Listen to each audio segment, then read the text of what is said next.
Hello, hello, and happy Tuesday. Happy Christmas Eve day. It's December 24th. It's exciting. My favorite time of year. I love Christmas. I'm not going to lie. I love the movies. I just love the vibe. Everybody is happy. In fact, one of the things I noticed now, of course, I don't notice it as a person who works in a store, but I've noticed with my experience of going through stores, people right now seem to be less like there's not like that urgent push everyone out of the way, I got to get this done type of thing. The vibe I'm feeling is like really people are calm. So for me as a shopper, that's really awesome. That's my experience. And I just want to say I'm like really super excited. Like I said, I love this time of year. I love the movies. I love the vibe. I love the decorations. I'm not gonna lie, I did grow up on the East Coast, and so there was snow. And one of the things I loved about Christmas, which is something I grew up with, so I kind of miss the whole vibe of snow, and then going and driving around and looking at people's beautiful Christmas decorations and their lights, walking downtown in Toronto where I grew up and just seeing all the stores with all the decorations. Like that's just some of the things I miss. But I don't miss actually the next day I don't miss the cold as far as like the snow and the slush and having to like bundle up in tons of clothing, all that stuff. Anyhow, I'm getting away from it. What I wanted to talk about today, as I said, Christmas is my favorite time of year, and I just wanted to just put that out there. If you've been following, I'm talking about self-love this week, learning to love yourself. And today I wanted to talk to you about finding joy in the journey, because you can do that. It is essential for our emotional well-being to achieve self-awareness around our emotions so that we make better decisions on how we respond when we're triggered based on how we're feeling. And self-awareness really means, when you achieve self-awareness, it really means taking time to getting to know who you are.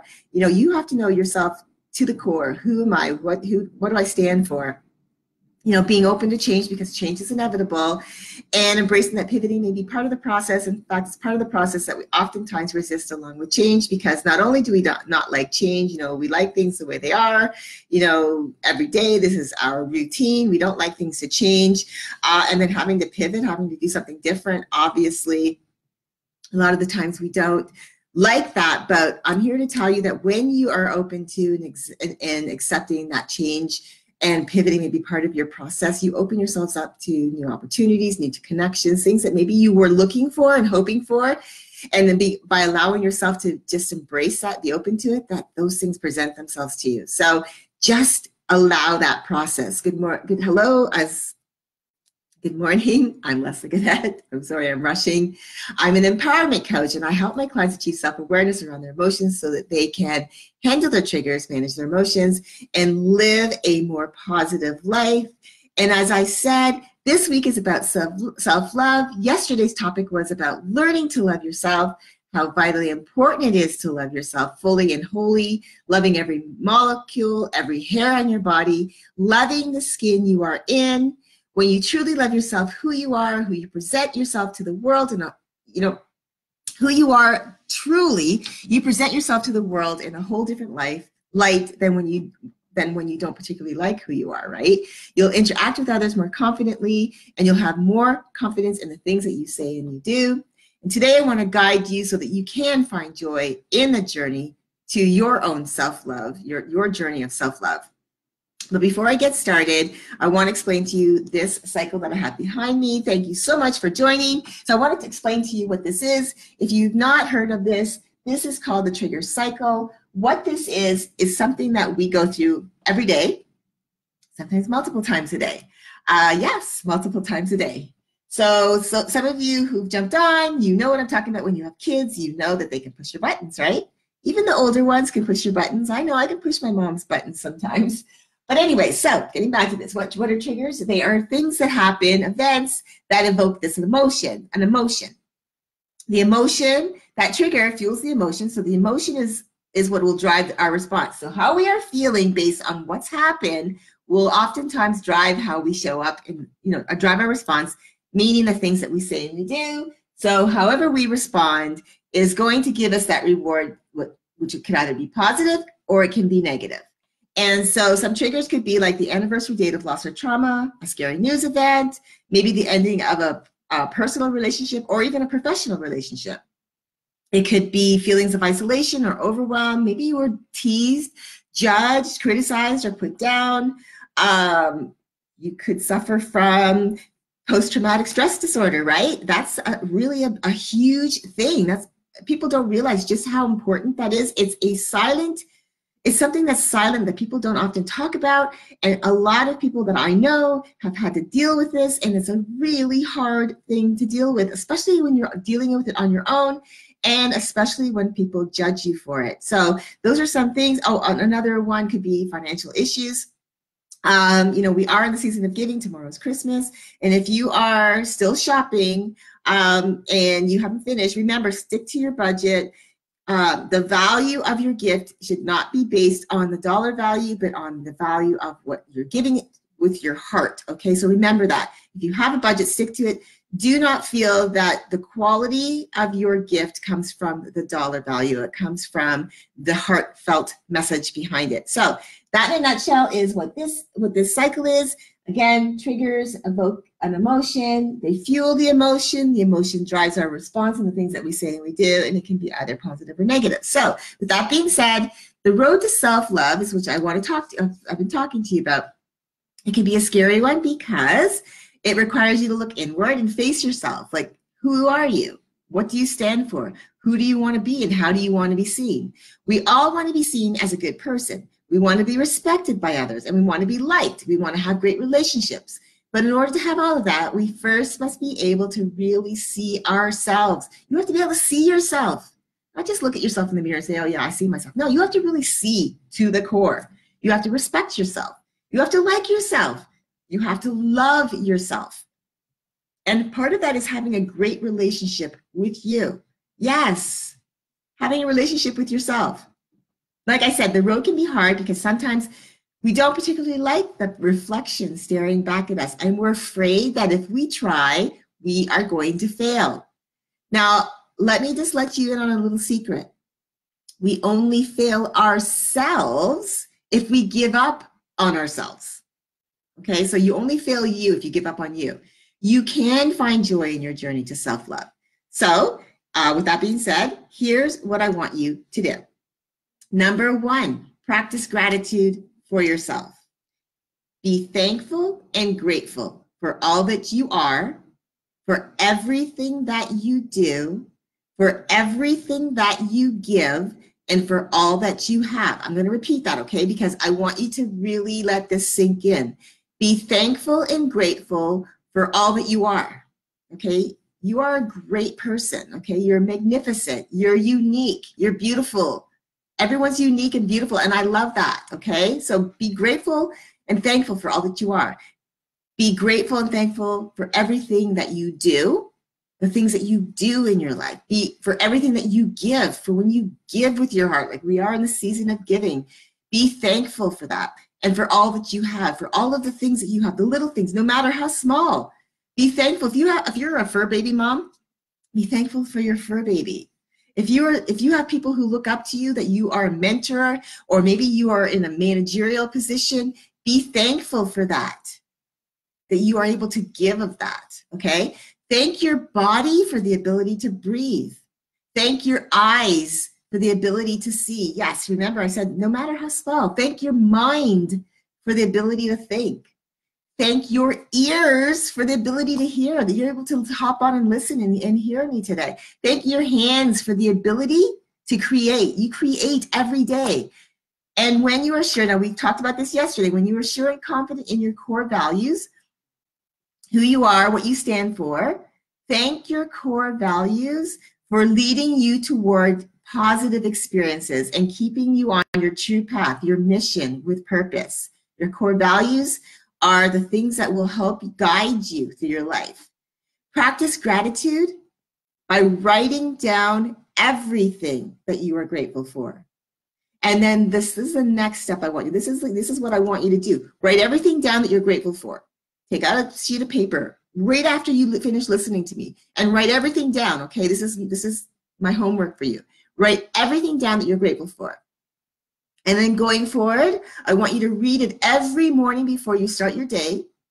And I want you to read it every evening before you end your day, before you go to sleep, putting yourself in that grateful mindset while you go to bed, because there is scientific evidence behind that grateful people sleep better. So, and to go a step further, if you're feeling down at any time in your day, at any given time in your day, read it again to remind yourself of how blessed you truly are. Okay, so that's a simple task. By practicing gratitude, you will learn to acknowledge and value yourself more for who you are and everything that you have to be grateful for. When you focus on all that you have and all the positive and good things that you are not focused on that which you don't have, nor should you focus on things that you don't have. Practicing gratitude will help you to create a higher sense of self-love.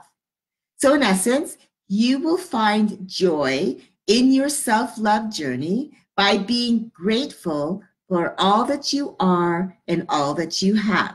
So write that list out today. As soon as you finish listening to me, write that list out, read it, and make sure that you read it before you go to bed tonight. And then start making it a practice of reading it every morning before you start your day, every evening before you go to sleep. And if you're feeling down at any time during the day, read it again to remind yourself. Number 2, this is a big one. Find ways to help others. Yes, give of yourself. When you're feeling less than, go out and help someone else. When you get in that negative lack mindset, think of ways that you can bring joy to someone else's life. Maybe even volunteering your skills somewhere at something that you are good at. Maybe you're good at listening and have a vision for mentoring kids. I want you to tell you how important this is for me. Kids are they're our future, okay? If you're my age, I'm 57 almost. If you are in the later season of life and you want those kids coming up behind you to have the best life possible, then being a mentor to them to help them navigate this world would be so amazing, because there are so many kids who need mentors right now, and you could be that person that changes a life, that puts that kid who's maybe floundering, put them on the right path. Now, there are a lot of kids in the foster care system right now who are starting to maybe age out. Did you know that when you age out, if you have no one, you're left to your own devices. A lot of those kids end up on the streets and are forgotten. Let that sink in, okay? Homeless youth, yes. These kids who now were in the foster care, who did have the 3 squares, maybe had a little bit of mentorship, now are left to their own devices. They need us. This will allow you to see others' experiences, which will help you appreciate how very fortunate you really are. It will also make you feel more confident because you are adding value to someone else who may just need your voice to tell them that everything is going to be okay. You will find joy in your self-love journey by helping others. Number 3, trust that you are meant for more. We are all connected to each other, whether in passing or in relationships. When you pass that person in the street and smile or say hello, or you have a conversation with that barista at Starbucks, you are connected. Even in the briefest of moments, we can influence each other.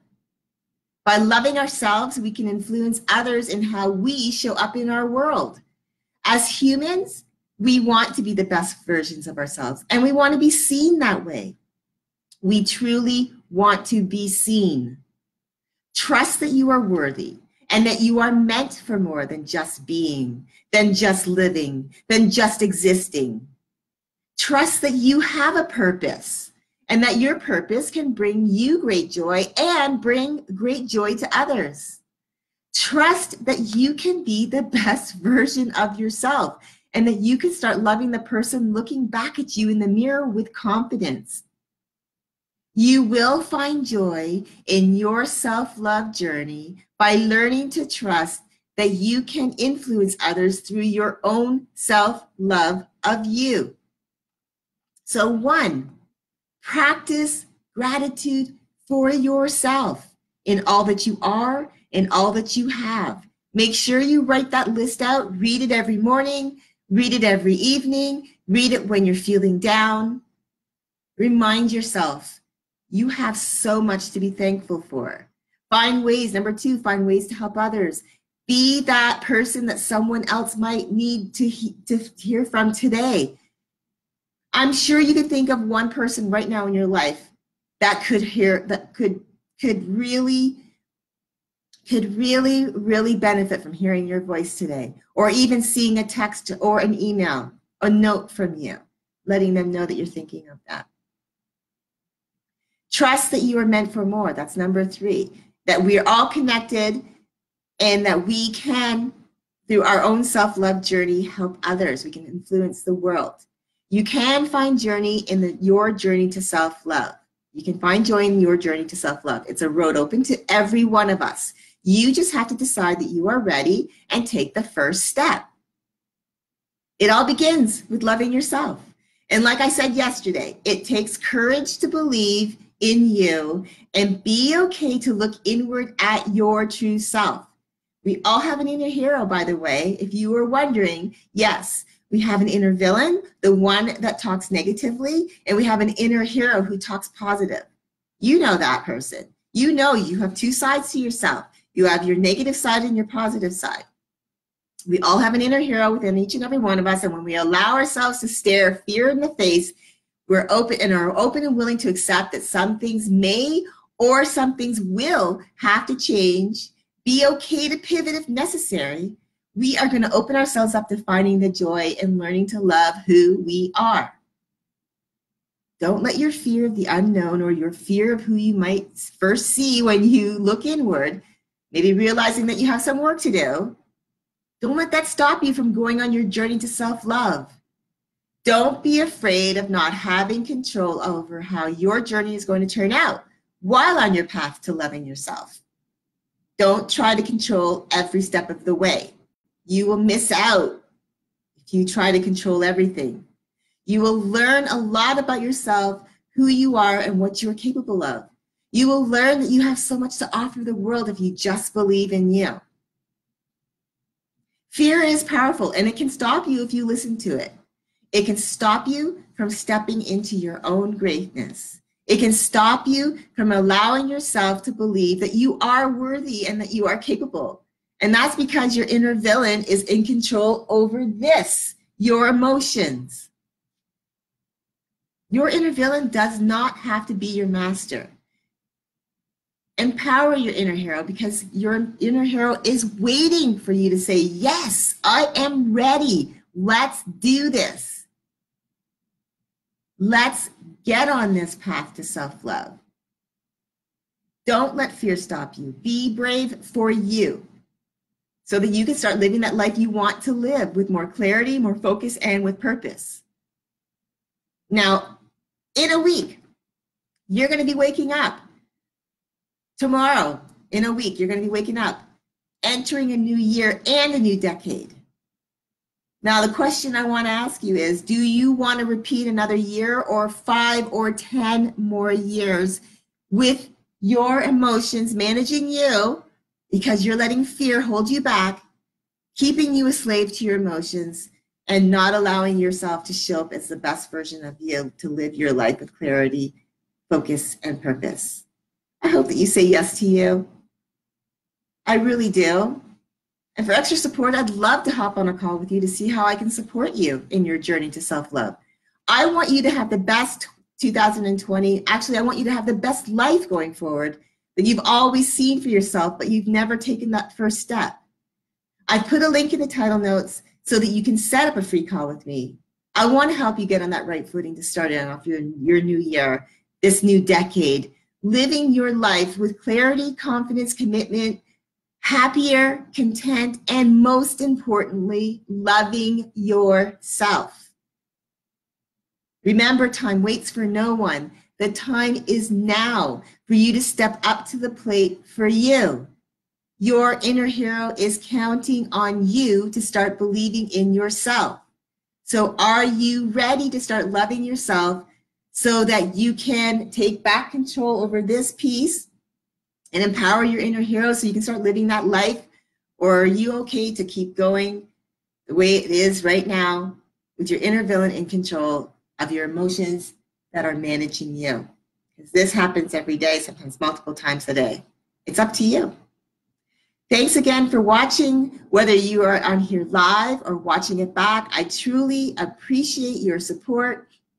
Remember to navigate your day with an attitude of gratitude, because with the right attitude, it will put you in the right mindset for when life happens. I'm Leslie Gaudette, and I'm an empowerment coach. I help my clients achieve self-awareness around their emotions so that they can handle their triggers, manage their emotions, and live a more positive life. I hope you have an amazing day. Like I said, it's Christmas Eve day. This is my favorite time of year because I love the movies. I love the vibe. I love that love is celebrated.